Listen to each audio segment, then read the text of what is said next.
네, 다 같이 잠언 말씀 보도록 하겠습니다. 오늘 잠언 말씀은 15장 30절에서 33절 말씀까지입니다. 잠언 15장 30절에서 33절 말씀까지 한 목소리 읽도록 하겠습니다. 눈에 밝은 것은 마음을 기쁘게 하고 좋은 기별은 뼈를 윤택하게 하느니라. 생명의 경계를 듣는 귀는 지혜로운 자 가운데 있느니라. 훈계받기를 싫어하는 자는 자기 영혼을 경히 여김이라. 견책을 달게 받는 자는 지식을 얻느니라. 여호와를 경외하는 것은 지혜의 훈계라. 겸손은 존귀의 앞잡이니라. 아멘. 오늘은 잠언 15장 마지막 단락에 있는 네 구절을 함께 살펴보도록 하겠습니다. 지금까지 몇 주 동안 15장을 살펴보았는데요. 혹시 15장 전체 내용을 관통하고 아우르는 주제 하나를 꼽으라라고 하면 여러분들은 무엇을 이야기하겠습니까? 바로 말입니다. 15장 첫 구절에서부터 말에 관한 교훈이 나오지요.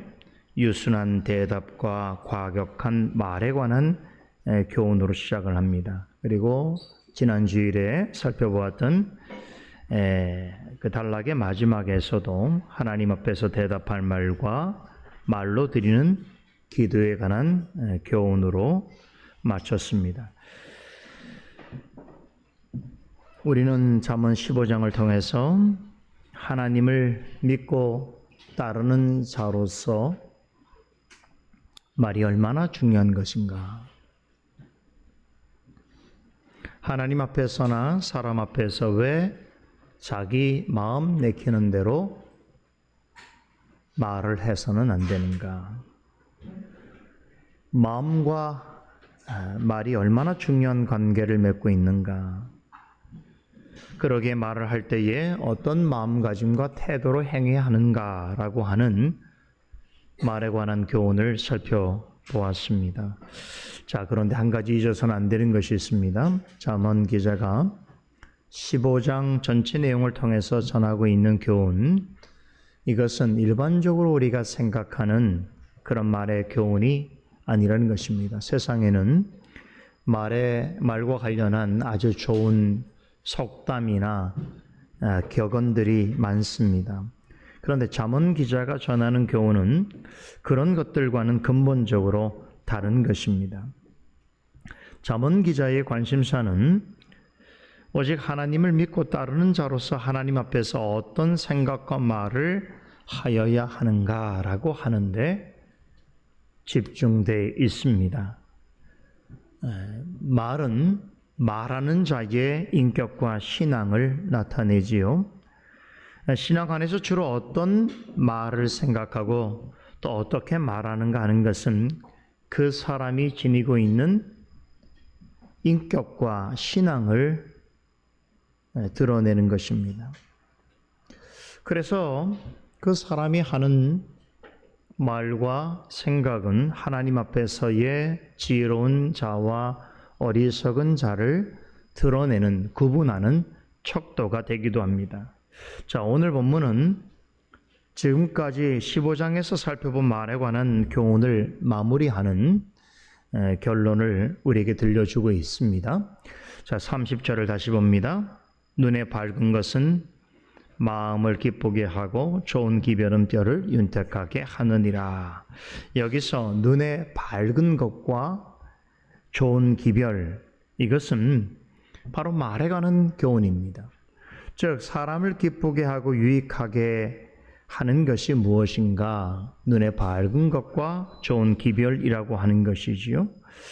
하나님이 보시기에 합당하고 좋으신 말들은 듣는 사람의 마음을 기쁘게 하고 그 사람의 뼈를 윤택하게 하는 것이라는 말씀입니다.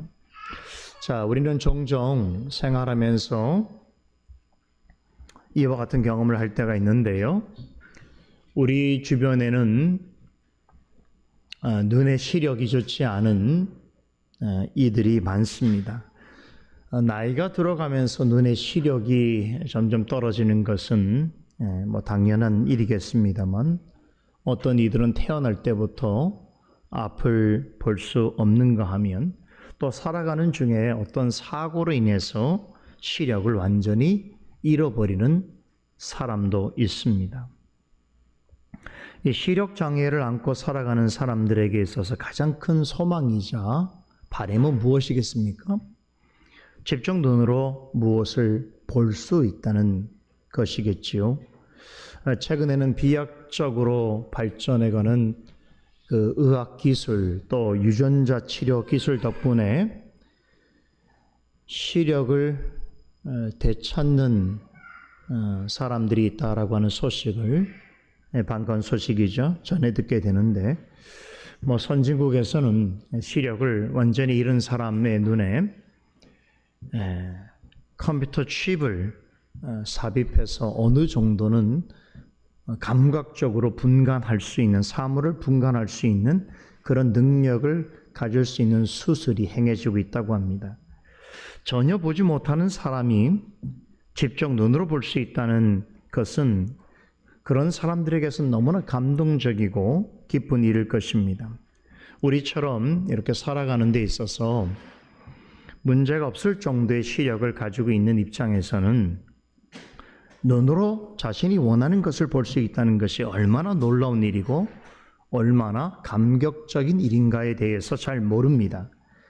그런데 시력을 잃은 사람은 우리가 늘상 보고 있는 것들일지라도 그것을 한 번이라도 제대로 봤으면 하는 간절한 바람을 가지고 있는 것이지요. 여러분, 헬렌 켈러라고 하는 인물 아시죠? 20세기 미국이 낳은 세계적인 작가이고 또 교육자이고 유명한 사회 사업가입니다. 그녀는 난지 18개월에 그 열병을 앓아서 시각과 청각을 상실했습니다. 볼 수 없고 들을 수 없으니 말을 할 수 없었던 것입니다. 그런 그녀였기 때문에 그녀가 장애를 극복한 이야기는 지금까지도 많은 사람들에게 큰 감동을 줍니다. 그녀가 쓴 글 중에 헬렌 켈러의 기도라고 하는 시가 있는데, 오늘 말씀드린 주제와 관련되어 있기 때문에 제가 한번 소개해 드리도록 하겠습니다. 한번 잘 들어보십시오. 내가 3일 동안만 볼 수 있다면 이라고 하는 제목의 시입니다. 첫째 날에는 내가 그동안 보고 싶었던 사람들을 볼 것입니다. 제일 먼저 나를 가르쳐준 설리반 선생님을 찾아가 그분의 얼굴을 뚫어져라 쳐다보겠습니다. 그리고는 살아가는 친구들을 만나 그들의 아름다운 모습을 마음속에 깊이 새겨두겠습니다. 그리고 오후가 되면 나는 오랫동안 숲속을 산책하고 해질 무렵에는 노을이 지는 강변에 서서 아름다운 황금빛 저녁 노을을 눈이 아프도록 바라보겠습니다.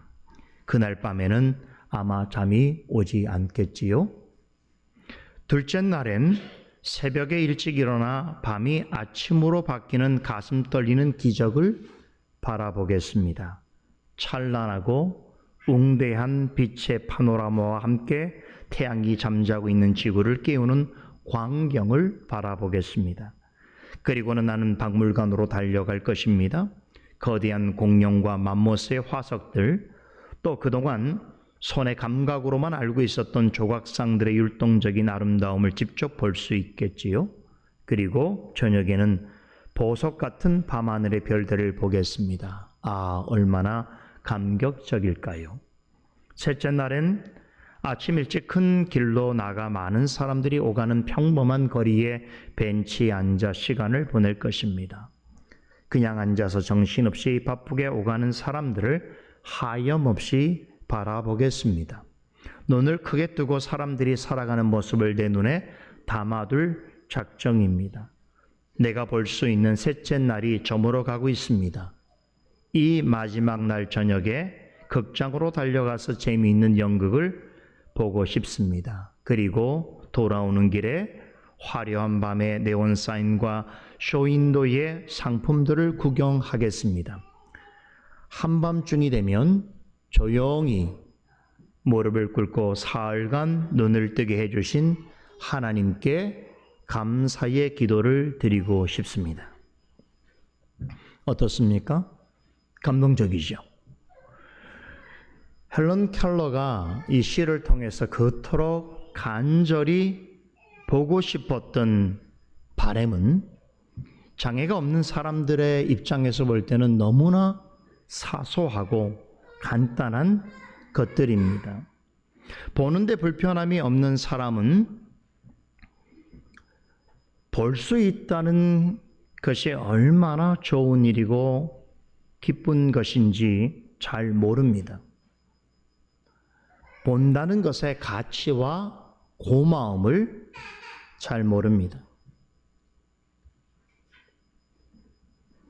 하지만 볼 수 없는 사람은 우리가 매일 보는 것들이 조차도 아주 사소한 것들조차도 한 번이라도 보고 싶은 간절한 소망이 될 수 있습니다. 듣는 것도 마찬가지입니다. 헬런 켈러처럼 어릴 때 청각 능력을 잃어버린 사람이 여러분 자신의 귀로 무언가를 들을 수 있다면 어떨까요? 불치병에 걸려 죽어가는 사람이 고칠 수 있는 치료법이 개발되었다는 소식을 듣게 되거나 장기 이식을 받지 못해서 생명이 위독한 사람, 그리고 그 사실을 애타게 기다리는 가족에게 완벽한 조직을 가진 기증자가 나타났다라고 하는 소식은 그야말로 복된 소식일 것입니다. 이렇게 어떤 사람에게 있어서는 보거나 듣는 것이 이토록 중요하고 놀라운 일일 수 있습니다. 오늘 보면 30절에 눈에 밝은 것이 마음을 기쁘게 하고 좋은 소식은 뼈를 윤택하게 한다라고 하는 말씀에는 이런 의미가 내포되어 있습니다. 하지만 이 말씀은 단지 눈으로 보고 듣는 것만을 이야기하지 않습니다. 육신의 눈과 귀로 보고 듣는 것이 이렇게나 좋은 일이라면 하물며 영적으로 듣고 보는 것은 얼마나 좋겠는가 하는 것을 말하는 비유인 것입니다. 그러면 우리가 영적으로 보고 듣는 대상이 무엇인가? 바로 하나님의 말씀입니다. 육신의 눈과 귀는 정상적인데 마음의 눈과 귀는 어두운 사람들이 많습니다. 이처럼 영적인 시력과 청각이 어두운 사람은 공통적으로 하나님의 말씀에 관심을 두지 않습니다. 그래서 예수님께서는 이 같은 사람들을 이렇게 표현하셨습니다. 보아도 보지 못하며 들어도 듣지 못하고 깨닫지 못하는 자로다. 분명히 눈으로 보고 귀로 듣지만 볼 수 없고 듣지 못하며 깨닫지 못하는 인생이 있다는 것입니다.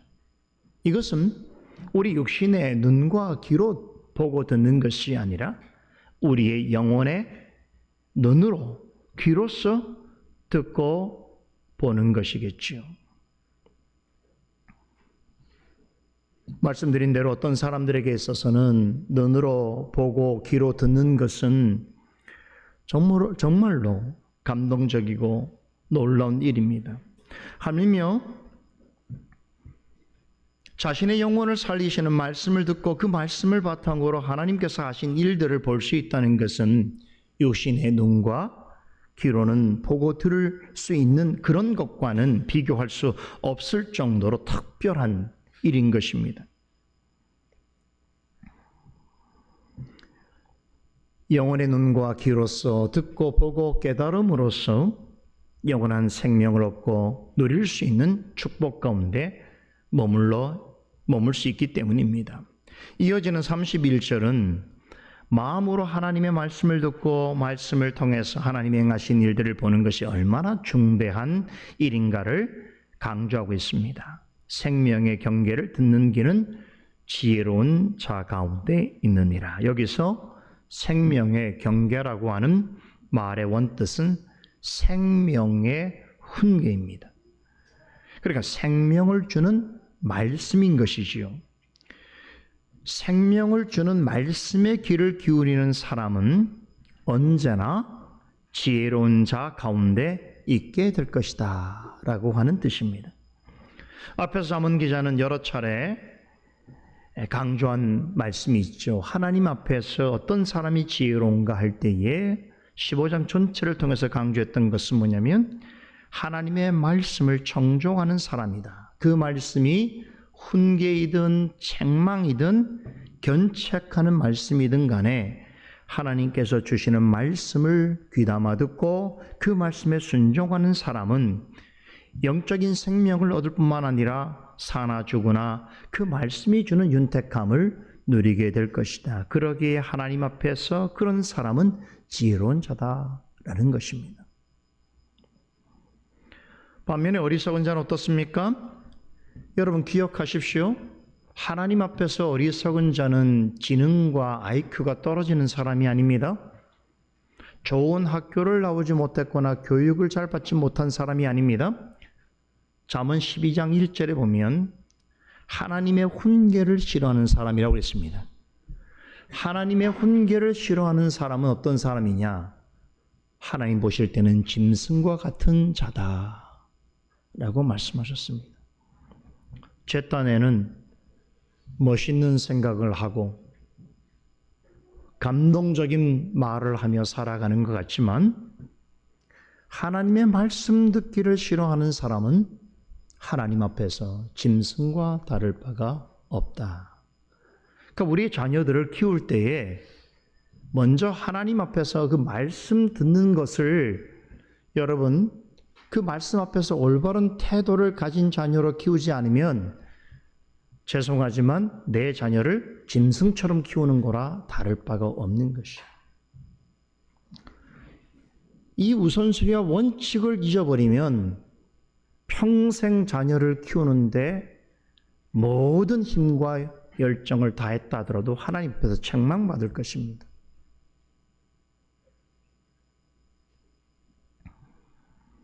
여러분 짐승들 중에 하나님 말씀 듣기 좋아하는 짐승이 있습니까?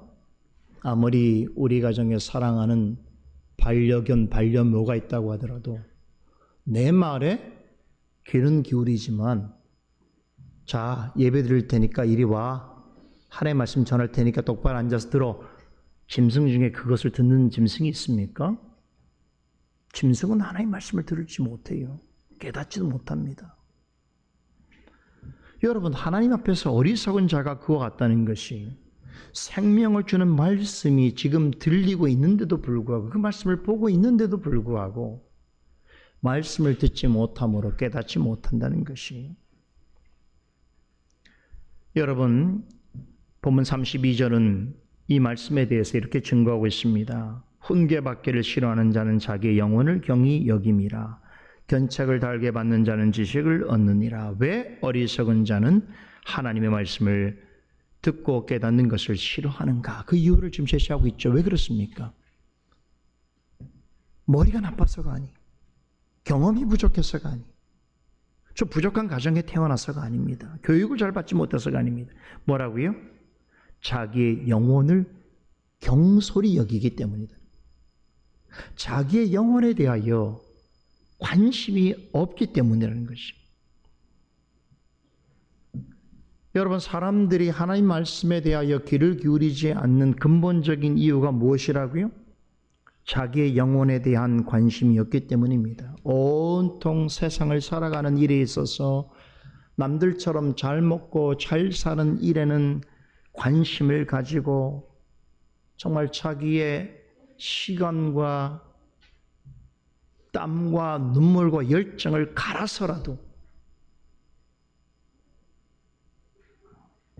피로해서 병원에 실려갈 정도로 관심을 가지면서도 자신의 영혼을 돌보는 일에 있어서는 아무런 관심이 없는 사람들이 세상에 많지요.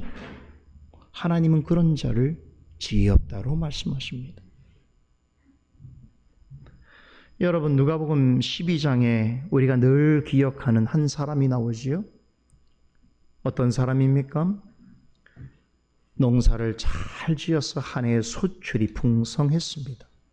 그래서 더 큰 곳간을 지어서 자신이 생산한 농산물들을 보관해 놓고 그것들을 바라보면서 남은 삶 동안은 여유를 가지고 자신이 원하는 만족스러운 삶을 살기를 원했던 사람이 있습니다. 누굽니까? 부자입니다. 이 사람은 사회적으로 말하면 성공한 사람이지요. 오늘날처럼 경제를 우선시하는 시대에 있어서는 사람들로부터 리스펙트를 받을 만한 사람일 것입니다. 이 사람은 무조건 일하는 부자가 아니었습니다. 즐길 줄도 아는 지혜를 가진 사람이었습니다. 그러나 하나님께서는 이 사람을 어떻게 평가하십니까? 어리석은 자라고 말씀하십니다. 그 이유를 기억하셔야 돼요. 세상에서는 너무나 멋지고 성공적이고 모델이 될 만한 사람을 하나님 편에서는 어떻게 말씀하시는가? 단지 그가 부자였다고 비난하시는 것이 아니에요. 그는 어리석은 자였기 때문에 비난하시는 것이, 그 이유가 무엇인가? 자신의 영혼을 돌보는 일에 아무런 관심이 없는 사람이었기 때문입니다. 그를 소개하고 있는 누가복음 12장의 내용을 보면 거기에 여러분 이 부자가 하는 말 중에 나라고 하는 말, 영어로 I, 우리말로 나는이라고 하는 말을 6번이나 계속 언급합니다. 이것을 여러분 놓쳐서는 안 되는 것이죠. 이 사람은 인생을 살아가면서 거의 모든 일에 있어서 자기 중심적인 생각을 하며 살았던 사람입니다. 자신의 지식, 자신의 경험, 자신의 목표, 자신의 꿈, 자신의 안락, 자신의 만족, 자신의 행복, 모든 것이 자신에게 맞춰져 있는 사람이었어요. 그렇기 때문에 성공할 수 있는 사람이기도 했어요. 그냥 일하는 사람이 아닙니다. 자신이 이루고자 하는 목표를 위해서 한 해 동안 열심히 일해서 많은 것들을 얻은 사람이고, 그것들을 당장에 사용하지 않고 앞으로 남은 남은 여생을 위해서 보관해두고 그것들을 조금씩 나누어 사용할 줄 아는 그런 사람이었어요. 정말로 경제적인 사람이죠. 세상에서 볼 땐 지혜로운 사람인 것이죠. 그런데 이 사람은 여러분 나중에는 뭐까지 자기의 걸로 생각하는 줄 아십니까? 자신의 영혼마저 자신의 소유로 생각했어요. 여러분 이 사실을 놓쳐서는 안 됩니다. 이 사람이 자신의 영혼에게 뭐라고 얘기합니까? 이렇게 말합니다. 내 영혼아, 물질만 나의 것이 아니라 영혼도 나의 것이라고 생각한 나머지 자신의 영혼을 향하여 뭐라고 이야기했냐면, 내 영혼아, 여러 해 쓸 물건을 많이 쌓아두었으니 이제는 평안히 쉬고 먹고 마시고 즐거워하자라고 말했습니다. 무슨 얘기입니까? 영혼의 주인이 자기라는 거예요. 물질만 나의 소유가 아니라 나의 영혼도 나의 것이라는 거예요. 이 사람은 영혼의 주인이 하나님이라는 것을 단 한 번도 생각하지 않고 산 사람입니다. 아마 여러분들이 주님을 만나기 전에 이런 모습으로 살았을 거예요. 한 번도 나의 영혼이 하나님께서 주인이시라는 것을 생각지 않고 살았을 것이.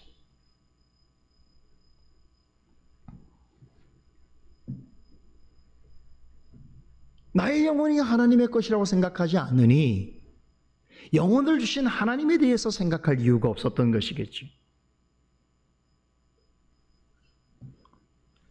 하나님의 뜻에 따라서 자신의 영혼을 돌보고 그 영혼을 정결하게 하고 그 영혼을 세워가는 일에 있어서 아무런 관심을 두지 않았던 그를 향하여 예수님께서 뭐라고 말씀하셨습니까? 잘 들으세요. 자기를 위하여 재물을 쌓아두었으나 하나님께 대하여는 부여치 못한 자로다 그의 재물은 오직 자기를 위한 것이었습니다. 그런데 그가 어리석다라고 주님께서 말씀하시는 이유가 뭐라고요? 물질에는 부유한 자일 수 있으나 하나님에 대해서는 빈곤한 자였다라는 것이. 세상을 사는 동안 물질과 세상적인 즐거움을 추구하는 데 있어서는 부유한 사람이었을 줄 모르나 그보다 훨씬 더 중요한 영혼과 생명에 관한 그는 멍충이었다는 거예요. 그는 결핍된 자였다는 것이. 가장 중요하게 채워야 할 일에 대해서는 관심을 갖지 않고 이 세상에서 사라질 것에 대하여서만 온통 마음을 두고 살아가는 그를 향하여 주님께서는 네 자신을 위해서는 그렇게 많은 것에 부유한 자로 살았으나 하나님에 대해서는 근원적으로 궁핍한 자로 있었다라고 말씀하십니다. 여러 차례 말씀드립니다만 이런 부자는 세상에서는 어떻습니까? 지혜로운 자입니다. 사람들은 이런 사람을 성공한 사람이라고 하고 인생의 멘토라고 하면서 이런 사람이 말하는 것은 귀를 크게 열고 들으려고 합니다. 그러나 하나님의 판단은 다릅니다. 자기 영혼을 소홀히 여김으로 하나님의 말씀 듣기를 싫어하는 사람은 어떤 사람이라고요? 어리석은 자입니다. 여러분, 우리가 몸이 아프면 어떻습니까? 의사를 찾게 되지요. 중대한 질병이 내가 생각지 못한 질병이 있다는 것을 의사로부터 진단받으면 그때부터는 자세가 달라져요. 막 지금까지 막 대충 살라고 대충 먹었어도 뭐 의사가 이거 굉장히 심각합니다. 이거 제대로 안 하면 큰일 날 수 있습니다라고 하는 말 한마디 들으면 막 사람이 달라져요. 막 눈빛도 달라지고 생활 태도도 아침에 일어나는 시간도 달라져요. 사람이 그래요. 이게 나쁘다는 얘기를 하는 게 아닙니다. 여러분, 어떻게 치료를 받기 위해서 애를 쓴다는 것이죠. 이렇게 우리 육신의 질병을 고치는 일에도 많은 관심을 가지고 엄청난 노력을 하면서 이미 죽어 있거나 현재 죽어가는 영혼을 고치고 살리는 일에는 아무런 관심을 갖지 않고 심지어 멸시하는 사람들이 있다는 것이죠. 하나님의 말씀을 듣지 않으려는 사람은 어떤 사람인가? 중대한 질병이 걸렸음에도 불구하고 의사의 처방을 따르기 싫어서 결국 치료를 거부하다가 어떻게 됩니까? 사망에 이르게 되는 사람, 환자 있죠? 그런 사람, 환자. 어리석은 환자입니까? 그런 사람보다도 미련한 자라는 것이. 하나님이 보시기에 지혜로운 사람은 우선적으로 말씀을 기쁘게 듣고 따르는 자입니다. 그래서 그것을 32절 하반절에 뭐라고 표현합니까? 견책을 달게 받는 자다라고 하면서 그 결과로 지식을 얻게 된다라고 전합니다. 미련한 사람의 특징이 뭐냐? 영적으로 자신에게 마음에 부담이 되고 잘못을 지적하는 말에 흥분합니다. 그걸 온전히 받아들인 사람 본 적이 없어요. 저는 제가 목회를 하면서 무슨 권면을 하고 무슨 하나님 말씀에도 책망을 할 때에 여러분들 같은 경우도 대부분 기분 나빠합니다. 목사님 이런 걸로 뭐 저한테 이렇게 말씀하시더니, 특별히 자녀에 관해서, 남편에 대해서, 아내에 대해서, 자신의 삶에 대해서, 비밀한 어떤 것에 대해서 이야기하면 10명 중에 9명은 기분 나빠해요. 뭐 목사님은 뭐 어떤가 이렇게 합니다. 사람이 책망 듣기를 정말 싫어해요. 그래서 목회가 힘들어요. 완전하지도 않은데 목회자의 눈에서 늘 지켜보는 모습이 있어서 이것은 꼭 이야기해야 되는데 라고 기도하고 얘기해도 그런 얘기들은 관계가 또 안 좋아지죠. 몇 주 동안은 목회자의 눈을 피하고 더 막 대바라진 행동을 하지, 보란 듯이. 한마디로 말하면 지혜가 없는 거예요. 그 지혜가 없기 때문에 뭐가 안 되냐면 권징이 안 돼요.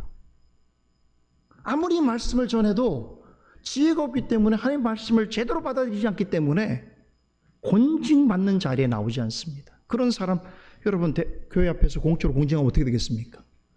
100% 교회를 떠나거나 교회를 어지럽히게 되죠. 그래서 권징할 만한데도 기다릴 수밖에 없는 거예요. 왜? 권징을 들을 만한 지혜가 있어야 될 때까지 기다려야 되는 거예요. 그러지 않으면 분란을 일으키게 되니까.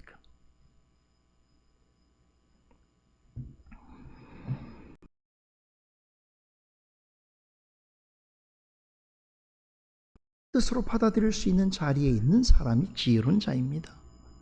그것은 자기 영혼을 사랑하는 태도인 것이.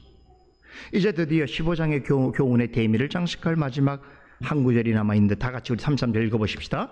여호와를 경외하는 것은 지혜의 훈계라 겸손은 존귀의 앞자니라. 전문 기자는 이 한 말씀에 지금까지 15장에서 전한 모든 말씀을 압축하여서 전하고 있습니다. 야, 대단해요. 참 대단합니다. 얼마나 지혜로운지 몰라요. 지금까지 중간 모든 교훈은 결국 무엇을 말하기 위한 것이냐면 바로 이 두 가지 주제에 귀결된다는 거예요. 여호와를 경외함과 겸손이라고 하는 주제입니다.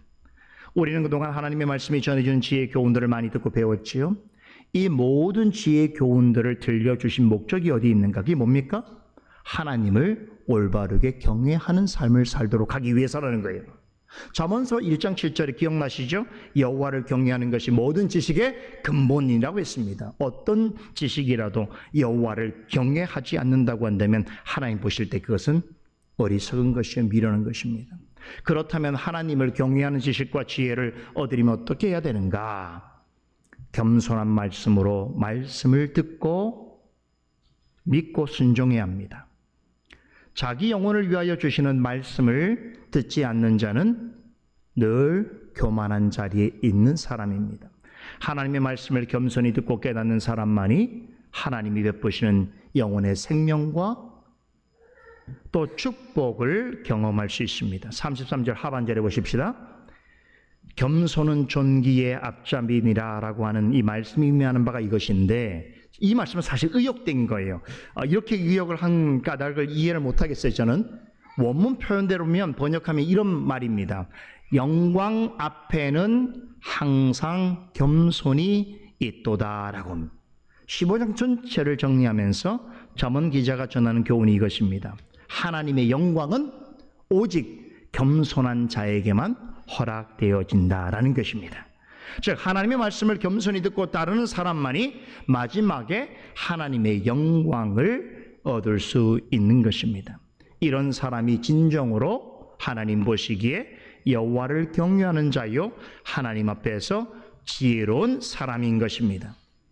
주일 아침마다 잠언 해설을 주의 있게 듣는 여러분 모두가 오늘 말씀의 결론처럼 늘 하나님을 경외함으로 또 겸손함으로 하나님 말씀을 듣고 순종함으로 하나님이 기뻐하시는 지혜로운 자가 되시기를 간절히 소원합니다. 기도하겠습니다. 거룩하신 하나님, 이 복되고 귀한 주님의 날에 우리에게 잠언을 통하여 하나님의 지혜를 들려주심을 감사드립니다. 하나님의 공평한 말씀의 추위에 우리 자신들을 메어달 때마다 우리의 연약함과 불의함과 무지함을 깨닫게 되옵나이다. 하나님의 말씀이 어떠할지라도 그 말씀을 듣고 깨닫고 순종하는 저희가 되게 하여 주시사 우리의 삶이 오직 하나님을 경외하며 또 겸손함으로 하나님의 뜻을 이루어가는 우리의 삶이 되게 하여 주시옵소서. 오늘도 하나님 앞에 지혜로운 자의 마음을 가지고 예배를 드리고 말씀을 듣고 성도 안에 아름다운 교제를 이루게 하여 주시옵소서. 예수 그리스도 이름으로 기도드리옵나이다. 아멘.